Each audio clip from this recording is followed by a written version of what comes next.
শুভ দুপুর বন্ধুরা। আজ আমার দুপুরের খাবারের কি ব্যবস্থা হয়েছে দেখো। প্রথমেই আছে ভাত, তার সঙ্গে আছে লেবু লঙ্কা।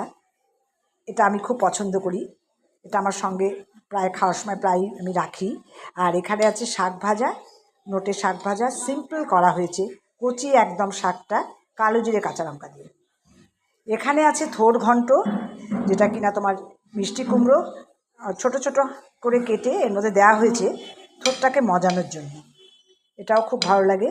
আর এখানে আছে পাঁচমিশালি সবজি, যেটার মধ্যে কিনা আছে সব ধরনের সবজি আছে, সজনে ডাঁটা, গাজর, আলু, বেগুন, পটল, কাঁচকলা, পেঁপে, কুমড়ো, আর সেই সঙ্গে আছে থোড় আর বড়ি বড়ি দিয়ে করা হয়েছে।